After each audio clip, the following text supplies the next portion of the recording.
모두 자리에서 일어나시겠습니다. 우리의 몸과 마음을 가다듬고 주 2026년 6월 14일 주일 예배를 하나님께 드리겠습니다. 오라 우리가 여호와께로 돌아가자. 여호와께서 우리를 찢으셨으나 도로 낫게 하실 것이요 우리를 지었으나 싸매어 주실 것임이라. 여호와께서 이틀 후에 우리를 살리시며 셋째 날에 우리를 일으키시리니 우리가 그의 앞에서 살리라. 하나님은 영이시니 예배하는 자가 영과 진리로 예배할지니라. 아멘.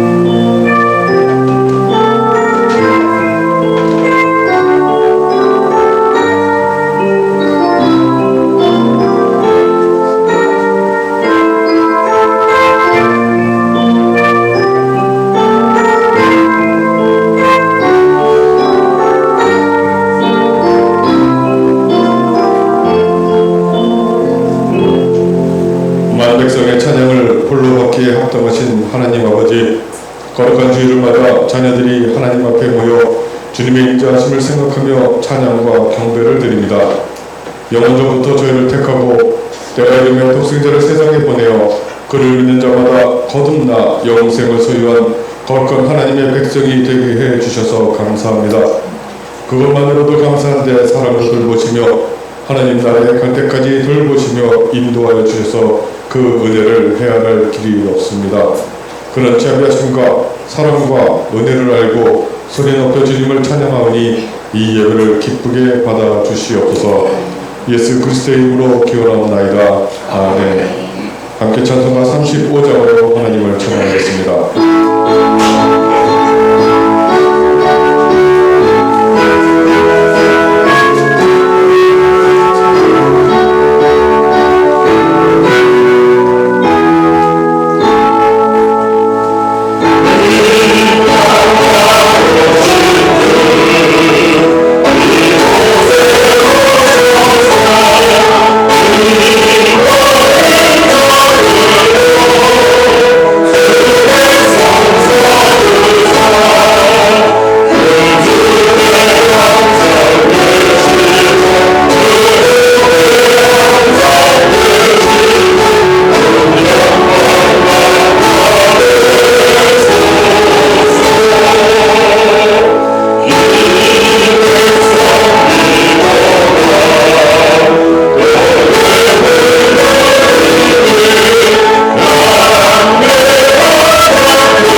신앙을 고백하겠습니다.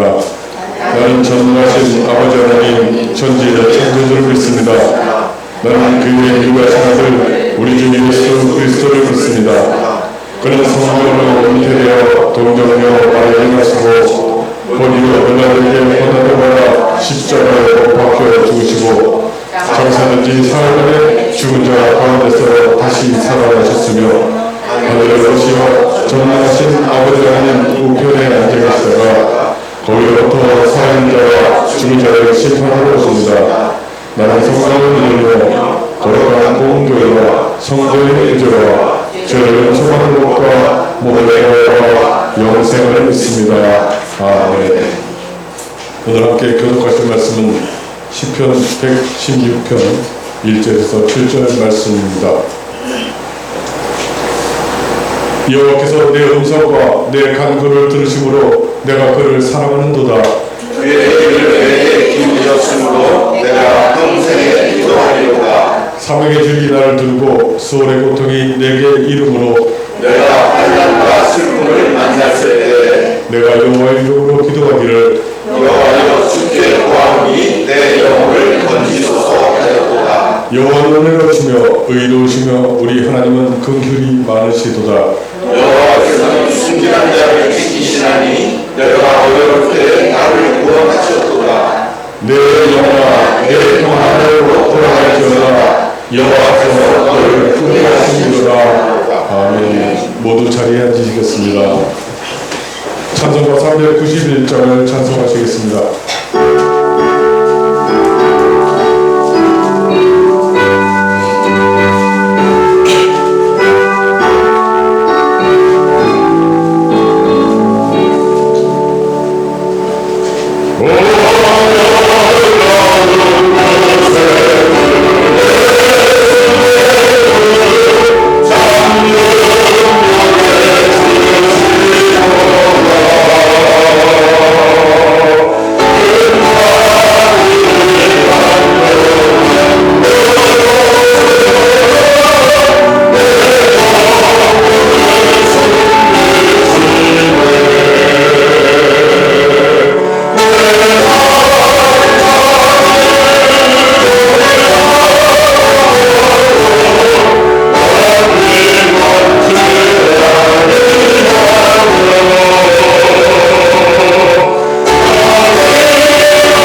좋으신 하나님, 빛 가운데 행하며 거룩한 날 아침에 만왕의 왕이신 하나님의 이름을 성축합니다. 하늘의 소리를 높여서 이 기쁨을 여호와의 이름에 담게 하시옵소서. 인간의 연약함을 핑계로 여전히 죄를 버리지 못하나 그래도 사랑해 주시고 고백하게 용서해 주시는 하나님의 이름을 높여드립니다. 주님, 지난 시간의 삶을 되돌아보건대 하나님께 떠졌던 삶을 살았는지 긴장하지 못하고 자신의 신앙생활에 걸렸음을 고백합니다. 용서하여 주시옵소서. 영광 가운데 계신 하나님, 하나님의 사랑을 누리며 살던 저희들이기에 예배드림을 즐거워하며 모임이기를 원합니다. 믿음으로 드리는 예배로 이끌어 주시옵소서. 저희들의 기도와 찬송이 하늘의 하나님께 합당한 영광 되기 원합니다. 세워주신 목사님의 설교를 통해서 주시는 주님의 말씀을 생명의 양식으로 받아 새 생명을 얻은 기쁨 속에 살아가는 저희들을 되게 하옵소서. 저희 교회의 어려움을 잘 아시는 주님, 저희 자신들의 삶에 주님의 영광을 드러내기 위해서 서로 돕고 참아야 함을 배우게 하시옵고 주님께 의지하고 위로받는 우리 모두가 되게 도와주시옵소서.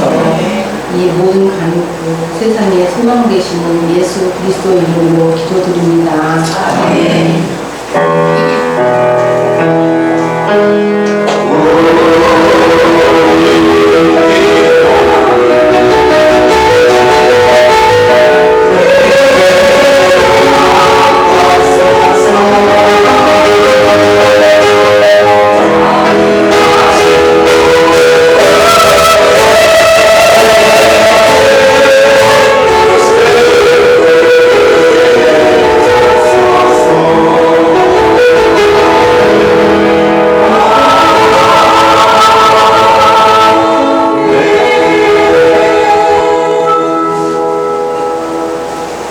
하나님께 봉헌하겠습니다.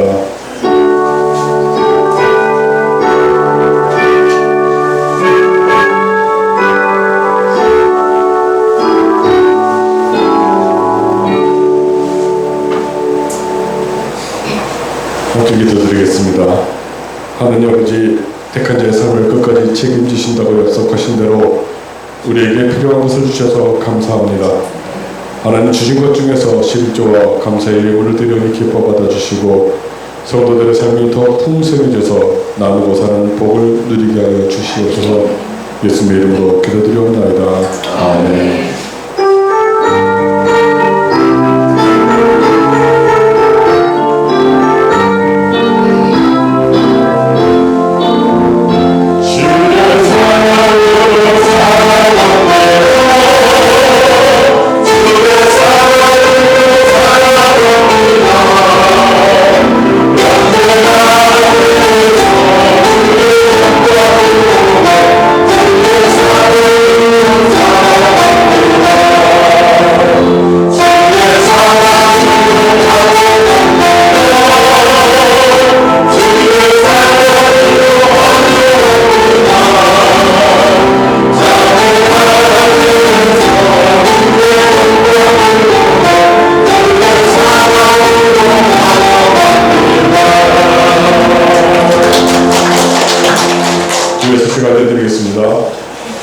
우리가 부족하기에 일상에서 하나님과 함께 살아가는 것은 그리 쉽지 않습니다. 그래서 대다수의 사람은 종교생활, 교회생활을 신앙의 전부로 삼고 살아갑니다. 하지만 하나님께서는 이 땅에서 하나님 나라를 살자고 우리를 부르셨습니다. 매사에 하나님과 함께하고 하나님의 뜻을 분별하는 훈련이 되도록 말씀 안에서 하나님의 음성을 듣기로 소망하며 살아가야겠습니다. 듣고 일상에서 하나님과 함께 살도록 도우실 것입니다. 이번 주 새한글 성경 소리내어 읽기 범위는 창세기 1장에서 12장입니다. 함께 찬송가 390장으로 찬송하겠습니다.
오늘 우리에게 허락하시는 하나님 말씀은 창세기 26장 1절에서 11절 말씀입니다.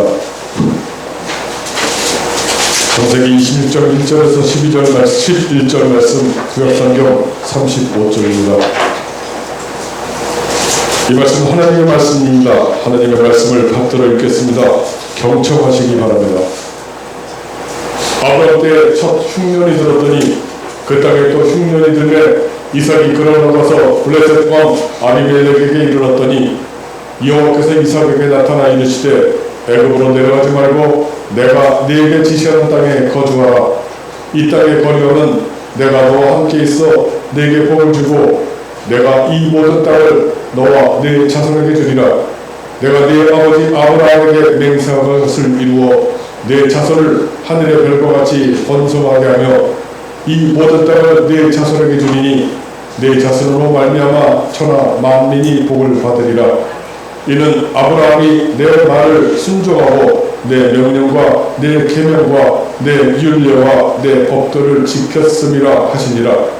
이삭이 그라에 거주하였더니 그곳 사람들이 그의 아내에 대하여 물으매 그가 말하기를 그는 내 누이라 하였으니 리브가는 보기에 아리따움으로 그곳 백성이 리브가로 말미암아 자기를 죽일까 하여 그는 내 아내라 하기를 두려워하였음이었더라. 이삭이 거기에 거주하였더니 이삭이 그 아내 리브가를 껴안은 것을 블레셋 왕 아비멜렉이 창으로 내다본지라. 이에 아비멜렉이 이삭을 불러 이르되 그가 분명히 네 아내거늘 어찌 내 누이라 하였느냐. 이삭이 그에게 대답하되 내 생각에 그로 말미암아 내가 죽게 될까 두려워하였음이로다. 아비멜렉이 이르되 내가 어찌 우리에게 이렇게 행하였느냐. 백성 중 하나가 내 아내와 동침할 뻔하였도다. 내가 죄를 우리에게 입혔으리라. 아비멜렉이 이에 모든 백성에게 명하여 이르되 이 사람이나 그의 아내를 범하는 자는 죽이리라 하였더라. 아멘. 주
대다수의 사람은 종교 예식을 열심히 하는 것을 신앙생활로 이해합니다. 하지만 하나님께서 알려주신 것은 종교 예식을 행하는 것도 있지만 더 중요한 것은 일상생활 가운데서 하나님 부탁하신 대로 하나님과 함께 사는 것이 신앙생활의 본질임을 알려주십니다. 우리가 그러고자 하면 하나님 말씀을 통하여 우리에게 부탁하신 삶이 무엇인지를 알아야 하지만 사람들은 그것을 알고 하나님과 함께 일상을 살기보다는 종교 예식을 행해버리고서는 일상에서는 자기 생각과 자기 뜻대로, 다시 말하면 다 자기 마음대로 살고자 합니다. 게다가 종교 예식을 이미 행했기 때문에 그런 것이 잘못인 줄도 모르는 경우도 많습니다.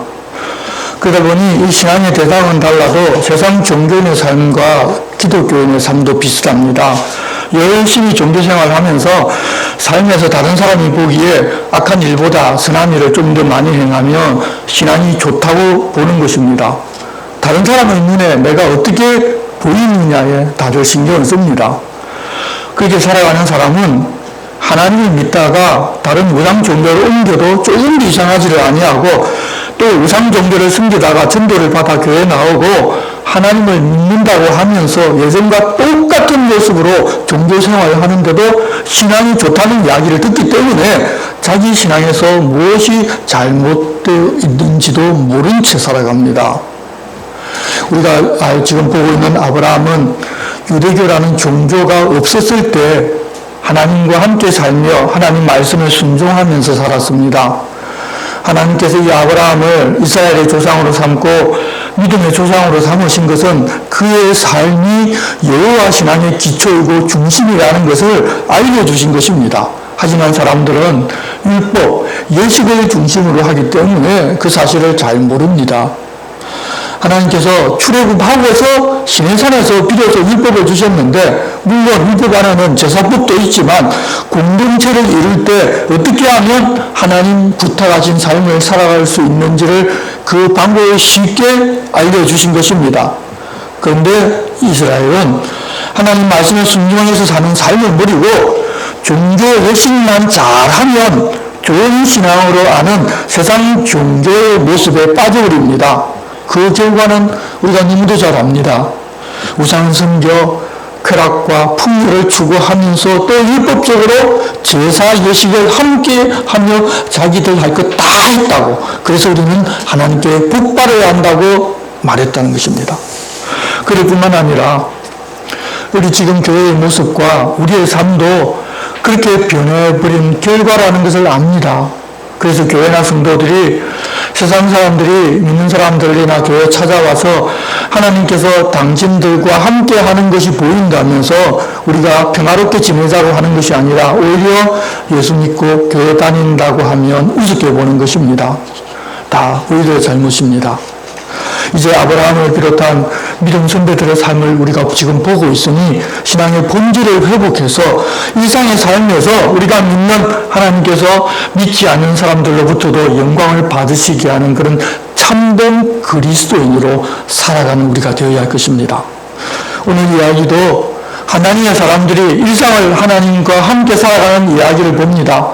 어떤 특별한 종교적인 행동이나 예식이 없고 하나님 인도하시는 삶과 그런 중에서도 자기가 먼저 될 때 그들이 어떻게 실수하는지, 그리고 그렇게 실수했지만 하나님께서 어떻게 문제를 해결해 주시는지를 우리가 함께 봅니다.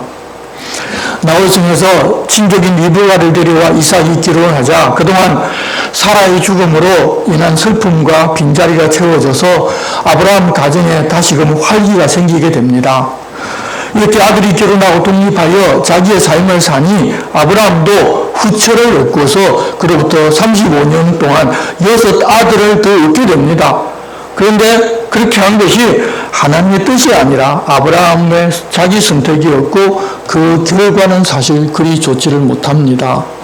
25장 1절 말씀 보면 아브라함이 후처를 맞이하였으니 그의 이름은 그두라라. 그가 시므람과 욕산과 무단과 미디안과 이스박과 수아를 낳고 욕산은 스바와 드단을 낳았으며 드단의 자손은 아수르 족속과 로디시 족속과 르미 족속이며 미디안의 아들은 에바와 에벨과 한옥과 아비다와 엘다이니 다 그두라의 자손이었더라. 우리에게 익숙한 이름들이 여럿이 나오는데 이들이 다 아브라함의 자손들입니다. 그런데 원문을 보게 되면 이 글의 저자는 1절을 시작하면서 아브라함이 다시 이전처럼 그렇게 했다는 단어 와요세프를 첫 단어로 사용합니다. 다시 그렇게 했다는 것은 무엇을 말하는가 하면 앞서 이집트 여인 하갈을 첩으로 취해서 육신의 아들 이스마엘을 낳았던 그것과 같은 일을 또 했다는 의미입니다. 하나님께 묻지도 않고 말입니다. 그래서 그 결과는 절대 좋지 않으리라는 것을 미리 말하고 싶어 합니다. 이삭을 하나님께 드려서 하나님께 믿음을 증명받은 이유인데도 삶에서 항상 하나님과 동행하거나 하나님의 뜻을 묻고 행하는 것은 쉽지가 않았다는 것입니다. 그래서 아브라함도 그 이후의 삶에 항상 그러지는 않았다는 것입니다. 지금 중근동 지역이 종교, 문화적으로 복잡해지고 그 누구도 지금 유대교와 이슬람 그 문제를 해결할 수 없는 상황이 된 것이 아브라함이 그렇게 한 결과로 생겨난 문제가 그 배경에 많이 있습니다. 차라리 그들이 남이라면 그러지 않았을 것인데 다들 자기들이 지금 아브라함의 자손이라면서 나름 자기를 주장하기 때문에 답이 생기지를 않는 것입니다. 믿음의 조상이라면 정말 모든 면에서 모범이 되고 후대에 아무 문제도 생기지 않도록 처신해서 하나님의 선택을 받았다고 하면 좋겠는데 그렇지 않고 실수도 계속하지만 그럼에도 하나님께서 은혜로 그렇게 해주셨다는 것을 누구라도 다 보고 알 수 있는 그런 상황입니다. 우리 땅에 이 복음이 전해진 지 얼마 되지 않았는데도 자신이 믿음의 성도들로부터 3대, 4대, 어떤 사람들은 5대가 되었다면서 자기가 무엇이나 된 것처럼 자랑하고 싶어 하는데 아브라함조차도 이렇게 약한 사람에 불과한 것을 보면서 사람이란 그냥 하나님의 은혜 외에는 아무것도 자랑할 것도 내세울 것도 없음을 좀 잊지 않았으면 좋겠습니다. 그렇게 후처에게서 아들이 태어났는데 아브라함은 자기의 모든 것을 다 이삭에게 주었고 후처에게서 난 아들도 충분히 먹고 살 만큼의 재산을 주어서 자기 생전에 아들 이삭이 있는 곳에서 떠나 동쪽으로 가게 합니다. 그렇게 육신에 예정한 여러 아들에게 충분히 죽어도 이삭이 거부했던 것을 보면 하나님께서 아브라함에게 하신 약속대로 다 해주셨다는 것을 알 수가 있습니다. 사라가 죽은 후 후처와 함께 그렇게 살다가 아브라함이 나이 175세가 되었을 때 기운이 다하고 죽어서 조상에게로 돌아갑니다. 이 땅에서 삶을 마쳤다고만 하고 영혼에 관한 이야기는 아직은 전혀 하지를 않습니다. 조상들에게 간다는 것은 사실은 하나님의 택하심을 받은 영원한 삶을 누릴 사람에게로 간다는 그런 이야기이지만 이 글을 읽는 사람들이 아직 받아들일 만한 수준이 아니고 오히려 혼돈만 가져올 수 있기에 그렇게 영혼에 관한 이야기는 한마디도 하지를 않으십니다.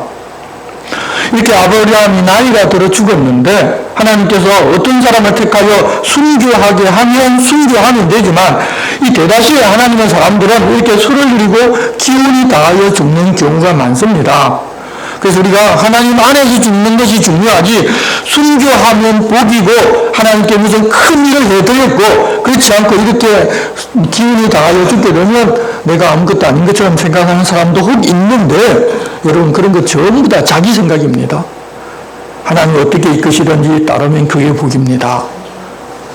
아브라함 세상을 떠나자 이삭과 육신의 아들이고 장자인 이스마엘이 함께 장례를 치르는데 그렇게 한 것을 보면 이스마엘이 멀리 떠나지를 아니하고 가까이에 살았다는 것을 알 수가 있습니다.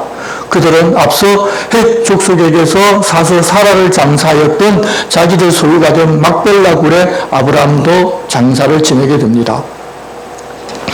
이렇게 아브라함 믿음의 조상 아브라함이 죽은 하나님께서는 그의 아들 이삭에게 복을 주셨고 이삭은 브엘라 헤로의 근처에서 거주합니다. 그리고 잠시 성경은 이스마엘의 후손에 대해서 말씀하십니다. 아브라함의 계보가 이삭으로 이어지지만 아브라함이 하나님께 부탁한 대로 하나님께서는 이스라엘에게도 약속하신 복을 주셨다는 이야기를 이삭의 아들 이야기를 본격적으로 하기 전에 말씀하십니다. 12절입니다. 사라의 여종 애굽인 하갈이 아브라함에게 낳은 아들 이스마엘의 족보는 이러하고 이스마엘의 아들들의 이름은 그 이름과 그 세대대로 이와 같으니라. 이스마엘의 장자는 느바요시요 그 다음은 게달과 앗벨과 밉삼과 미스마와 두마와 마사와 하맛과 데마와 여두과 나비스와 게드마니 이들은 이스마엘의 아들들이요 그 촌과 후락대로 된 이름이며 그 족속대로는 12지도자들이었더라. 이스마엘은 향년 137세의 기운이 다하여 죽어 자기 백성에게로 돌아갔고 그 자손들은 하빌라에서부터 아수르로 통하는 애굽 앞 술까지 이르러 그 모든 정조의 맞은편에 거주하였더라. 이렇게 약속이 아니라 육신에 따른 아브라함의 자손에게도 하나님께서 약속하신 대로 복을 주셔서 이후 이스라엘이 영적인 길을 가는 것이 아니라 육적인 길을 간다 할지라도 하나님께서 약속하신 세상 복은 반드시 주신다는 것을 미리 보여줍니다. 하나님께서는 자기가 하신 약속은 반드시 지키시는 분임을 좀 알라는 것입니다. 현재 이스라엘도 사실은 영의 길이 아니라 육의 길로 가고 있습니다. 그렇지만 하나님께서는 그들에게 준다고 약속하신 세상 복을 주면서 하나님은 끝까지 너희를 향한 약속을 지키니 너희들도 하나님과의 약속을 기억하고 하나님의 뜻과 하나님의 마음을 알고 사는 영적인 삶을 살자고 그들에게 좀 계속 이야기하시는 것입니다. 하지만 그들은 세상 복이 먼저 눈에 와 있고 하나님의 말씀이나 하나님의 뜻은 뒤에 있기 때문에 그것을 지금 깨달아 알지를 못하고 이렇게 세상에 말씀만 피우면서 살아갑니다. 그들이 자기중심적인 삶을 살면서 하나님 뜻을 분별하지를 못하지만 하나님은 약속을 끝까지 지키셔서 우리 하나님은 그런 분이심을 우리와 지금을 사는 모든 사람들에게 보여주며 그것을 알리고자 하시는 것입니다. 하나님께서 스스로 자신을 알리는 일을 지금도 하시면서 한 사람이라도 그것을 보고 알아 구원을 받았으면 하는 것입니다. 그래서 누구든지 그런 모습을 보고 하나님을 찾고 구하면 은혜를 주셔서 그렇게 일하시는 하나님을 볼 수 있게 문을 열어주십니다. 이제 19절은 아브라함과 이삭 그리고 야곱에 이어지는 족보 이야기를 시작합니다. 아브라함의 아들 이삭의 족보는 이러하니라.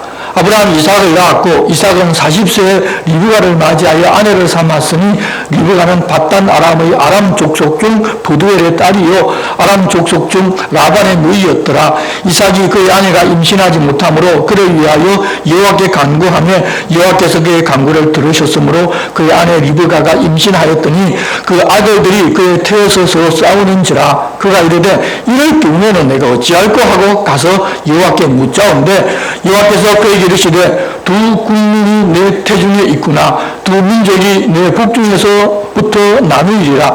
이 족속이 저 족속보다 강하겠고 큰 자가 어린 자를 섬기리라 하셨더라.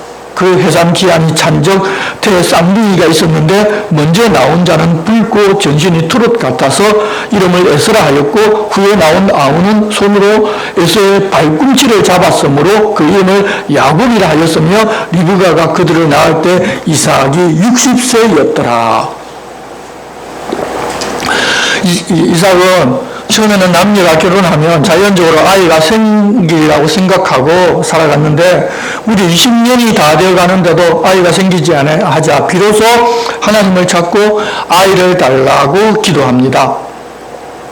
그동안 이삭이 하나님께 제사 지내지 않았을 것입니다. 해마다 때가 되면 예전에 아버지 아브라함이 그랬던 것처럼 제물을 잡아서 하나님께 제사를 드렸을 것이지만 그것과 하나님을 찾고 구하며 그 뜻을 알고 내게 부족한 것, 필요한 것이 있다고 하나님께 구하는 그런 함께 사는 삶이 무엇인지는 아직 이삭이 모르고 있었습니다.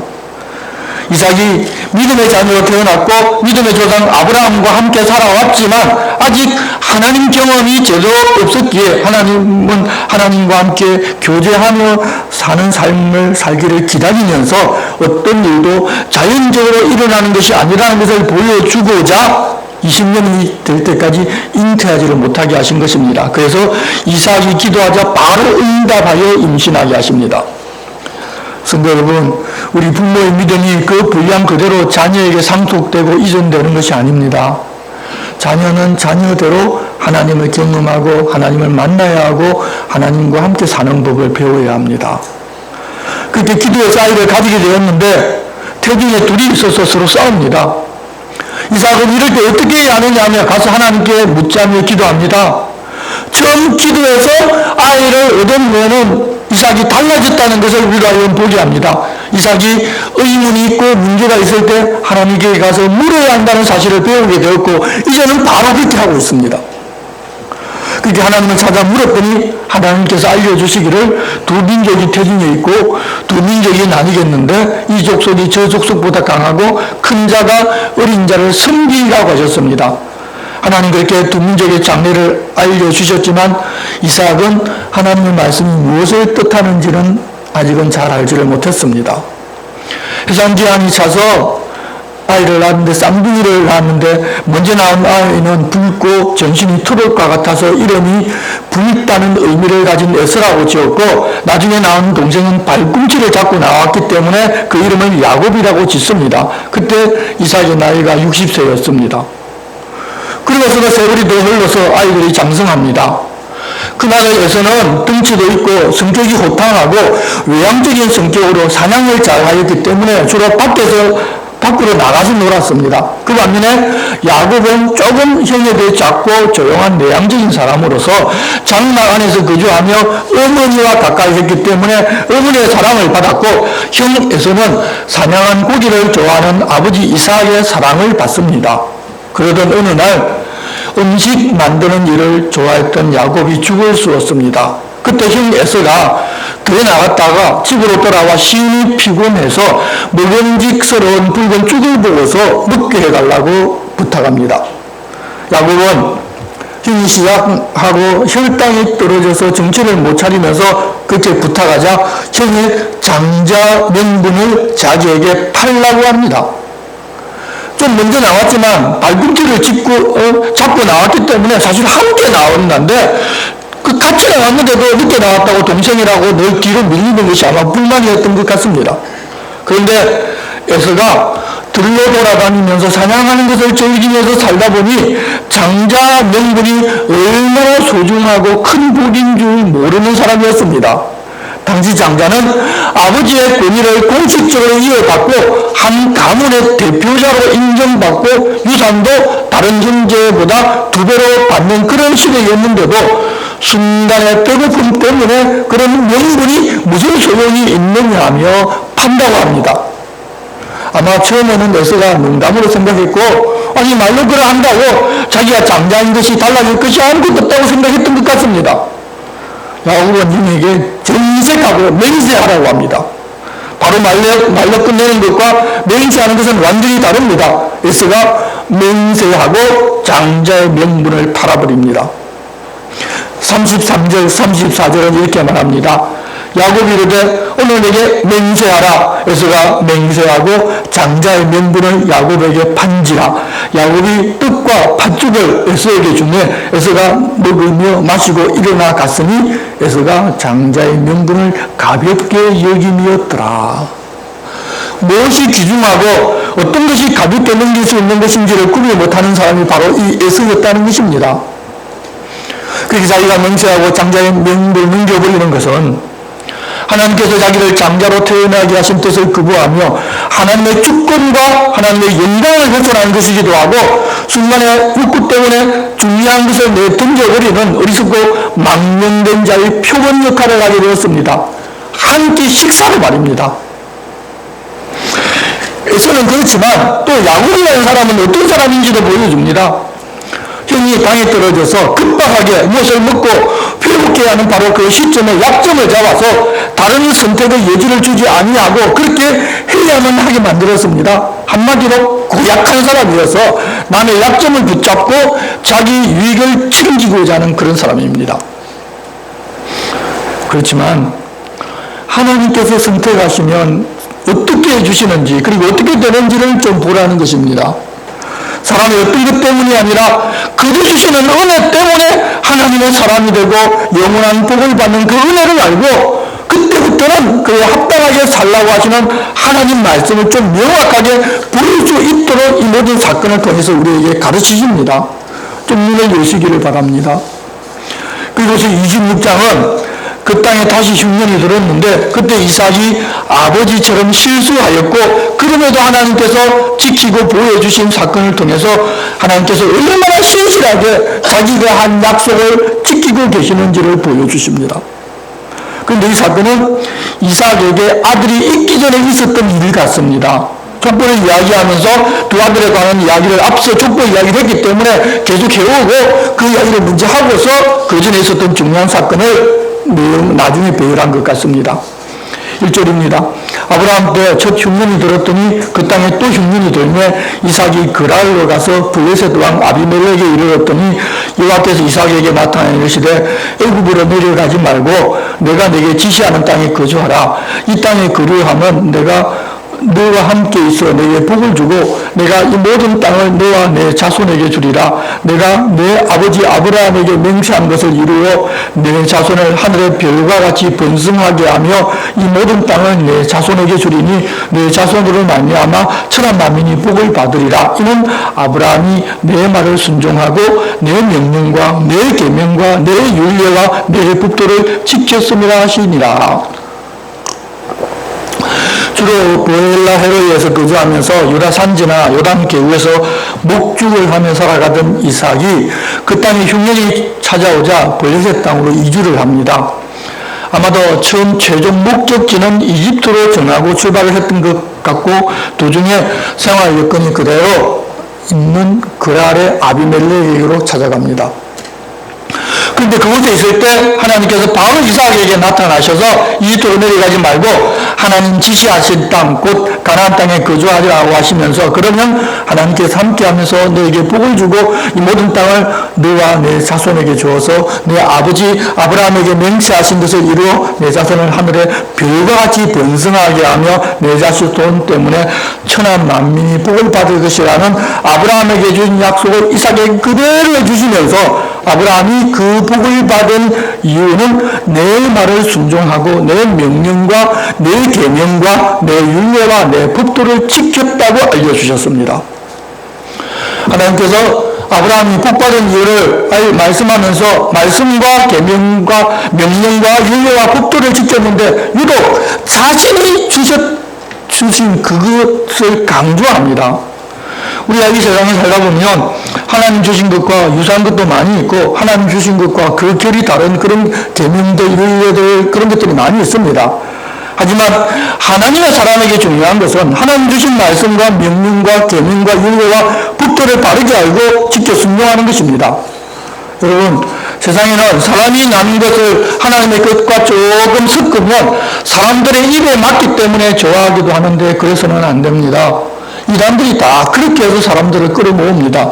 왜냐하면 하나님 말씀도 들어있고 세상의 이치도 딱 맞아떨어지기 때문에 그것이 진리인 것처럼 보이기 때문입니다. 하지만 우리는 그래서는 안 되고 하나님 하신 말씀, 하나님 주신 명령, 하나님 우리에게 내리신 규례, 법도만 따라가야 합니다. 그렇지 않으면 우리도 잘못된 길로 갈 수 있습니다.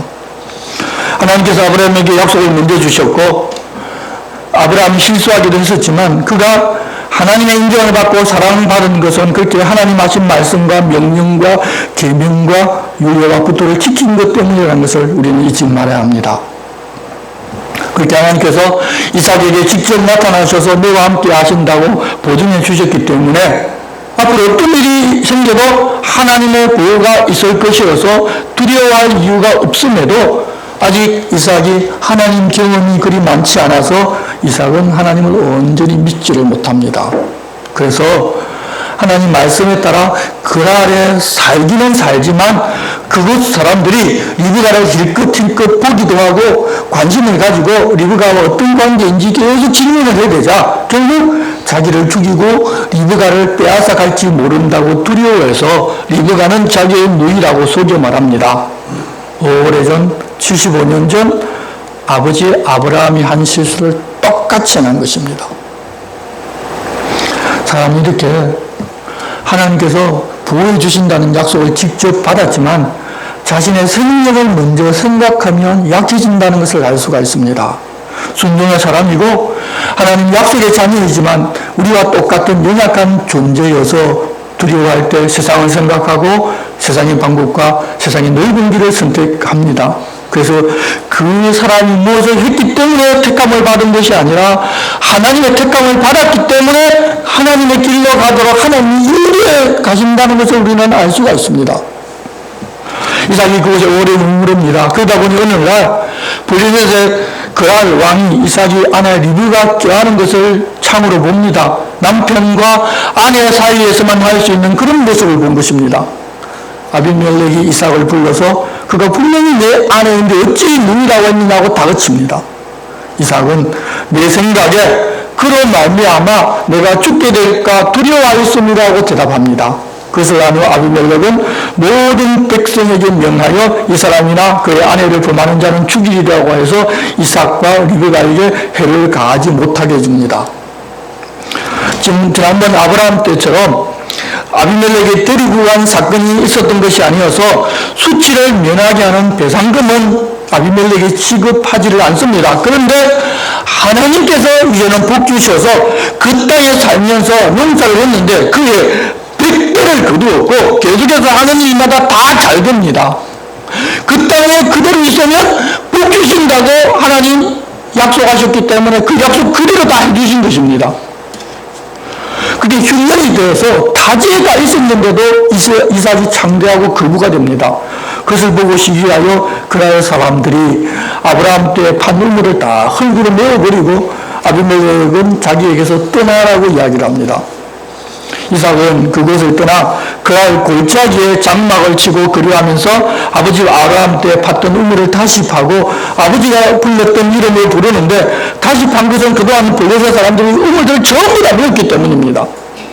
이삭의 종들이 그날 골짜기를 파서 샘물의 원천을 발견합니다. 그 소식을 들은 그날 목자들이 그 땅의 물은 자기들 것이라고 주장합니다. 이삭은 그 우물을 넘겨주고 다른 우물을 팠습니다. 그들은 다시 그것도 자기들 것이라고 주장합니다. 이삭은 더 옮겨가서 다른 곳에 우물을 팠더니 더 이상은 자기들의 것이라고 하지 아니하여서 그 이름은 넉넉한 공간이라는 뜻의 르호봇이라고 짓습니다. 이삭은 이제 여호와께서 우리를 위하여 넓게 하셨으니 이 땅에서 우리가 번성하리라고 말합니다. 여러분, 우리 생명인 곳에서 자기들이 예전에 자기들 소유로 가지고 있던 그 우물을 팠는데 그 안에 사람들이 소유권을 주장하면 얼마나 속이 아프겠습니까? 그렇지만 그들의 땅입니다. 싸우면 이득이 없습니다. 그래서 양보하고 다른 곳으로 옮겨 샘을 팠는데 또 물이 나옵니다. 그걸 또 빼앗깁니다. 그렇지만 이삭은 양보합니다. 내가 했는데 엉뚱하게 소유권을 주장한다고 화내고 싸우면 그 땅에서의 거주자의 삶조차도 살 수가 없기 때문에 양보한 것입니다. 그렇게 양보하니 결국 하나님께서 넉넉한 곳을 허락해 주신 것입니다. 내 뜻이나 내 방식, 세상의 가치가 아니라 하나님을 의지하면 하나님께서 인도하셔서 그런 곳으로 이끌어 가시는 것입니다. 우리들은 우리의 삶을 그렇게 수고하여 하나도 얻지 못할 수도 있지만 나를 주장하지 아니하고 나그네로 살면서 하나님의 인도하심을 그냥 따라가는 삶을 사는 사람들입니다. 그러면 하나님은 반드시 넉넉한 곳까지 이끌어 가십니다. 그렇게 살아갈 때 빼앗기는 것 같았지만 다른 것을 얻게 하고 그러므로 하나님이 그 사람과 함께 하는 것을 보여주게 됩니다. 그러다가 이삭이 보엘스바로 올라갑니다. 24절입니다. 그 밤에 여호와께서 그에게 나타나 이르시되 나는 내 아버지 아브라함의 하나님이니 두려워하지 말라. 내 종 아브라함을 위하여 내가 너와 함께 있어 내게 복을 주어 내 자손이 번성하게 하리라 하신지라. 이삭이 그곳에 제단을 쌓고 여호와의 이름을 부르며 거기 장막을 쳤더니 이삭의 종들이 거기서도 우물을 팠더라. 세상의 것을 양보하고 하나님 인도하심에 따라 하나님 주시는 것을 얻는 경험을 한 이삭에게 하나님께서 나타나셔서 아브라함과 한 약속을 근거로 이삭과도 함께하고 이삭도 복을 받아 번성하게 해주겠다고 약속해 주시면서 이삭이 그렇게 사는 것을 하나님 기뻐하신다는 것을 알게 해주신 것입니다. 그저 이삭은 그곳에 제단을 쌓고 여호와 이름을 부르며 그 하나님과 함께 살아갑니다. 그렇게 되자 아비멜렉이 그의 친구 아우삭과 군대 장관 비골과 더불어서 이삭을 찾아옵니다. 아브라함 때보다는 친구 한 사람을 더 데리고 왔습니다. 이런 변화가 계속 있습니다. 27절입니다. 이삭이 그들에게 이르되 너희가 나를 미워하여 나에게 너희를 떠나게 하였거늘 어찌하여 내게 왔느냐. 그들이 이르되 여호와께서 너와 함께 계심을 우리가 분명히 보았으므로 우리의 사이 곧 우리와 너 사이에 맹세하여 너와 계약을 맺으리라 말하였노라. 너는 우리를 해치지 말라. 이는 우리가 너를 범하지 아니하고 선한 일만 너에게 행하여 내가 평안히 가게 하였음이니라. 이제 너는 여호와께 복을 받은 자니라. 이삭이 그들을 위하여 잔치를 베풀매 그들이 먹고 마시고 아침에 일찍 일어나 서로 맹세한 후에 이삭이 그들을 보내매 그들이 평안히 갔더라. 그날에 이삭의 종들이 자기들이 판 우물에 대하여 이삭에게 와서 알리어 이르되 우리가 물을 얻었나이다 하며 그가 그 이름을 쉐바라 한지라. 그러므로 그 성읍 이름이 오늘까지 브엘세바더라. 성도 여러분, 하나님의 사람이 하나님과 함께 살며 하나님 주신 말씀에 순종하고 계명과 명령과 율례와 법도를 지키고 살면 비록 실수도 하지만 하나님은 모든 것들을 다 책임져 주시고 하나님께서 하나님의 이름을 위해서 일하셔서 결국 하나님과 함께 사는 그 사람도 영광을 입을 수 있도록 해주십니다. 우리들도 그런 삶을 살아가지고 부르심을 받은 사람인 줄로 알고 우리가 종교 예식에 만족하는 것이 아니라 일상에서 하나님과 함께 살며 우리를 위해 일하시는 하나님을 보고 기쁨과 감사로 사는 모두가 되어야 할 것입니다. 주님 그렇게 살자고 고민하십니다. 예배 참석하는 것으로 모든 걸 다 끝내는 것이 아닙니다. 예배 참석하고 헌금 내고 교회 활동하면 내 할 것 다 했으니까 이게 나머지 생활은 내 마음대로 내 뜻대로 사는 걸로 알고 그렇게 살아가는 사람들이 많이 있지만 그리스도인은 그렇게 사는 것이 아니라 하루하루 순간순간을 하나님과 함께 살아갑니다. 어떤 때는 하나님과 함께 살기 때문에 손해보기도 합니다. 그런데 손해보지만 그것을 굳이 악으로 갚지 않고 하나님 인도하신 대로 따라가면 분명히 하나님은 더 넉넉한 것으로 인도해 주십니다. 왜냐하면 우리를 그렇게 해주겠다고 약속하셨기 때문입니다. 그런 하나님과 함께 이제 하루하루 매일 순간순간을 함께 살아가는 우리가 됩시다. 기도하겠습니다. 하나님 아버지, 일상에서 하나님과 함께 사는 믿음으로 산 조상의 모습을 보고 있습니다. 저희도 믿는다고 하면서 종교 생활로 만족하고 일상은 내 마음대로 내 뜻대로 사는 것이 아니라 주님이 원하시는 주님과 함께 사는 삶을 살며 주님 말씀으로 율법으로 규례로 하나님 백성이 살아야 하는 방법을 알려주신 그대로 그 길을 걸으며 우리를 위해 일하시는 하나님을 날마다 보며 살아가는 모두가 되게 도와주시옵소서. 예수님의 이름으로 기도드리옵나이다. 아멘. 모두 일어나셔서 찬송가 53장을 찬송하시겠습니다.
종교 예식을 행하였다고 만족하고 내 마음대로 사는 것이 아니라 날마다 하나님과 함께 하나님 인도하시는 길을 걸어가고자 여기 모인 주님의 거룩한 자녀들 위해 우리 주 예수 그리스도의 은혜와 하나님 아버지의 사랑과 성령님의 감동 강화와 교통하심이 이제로부터 영원토록 함께 하시기를 간절히 축원하옵나이다. 아멘.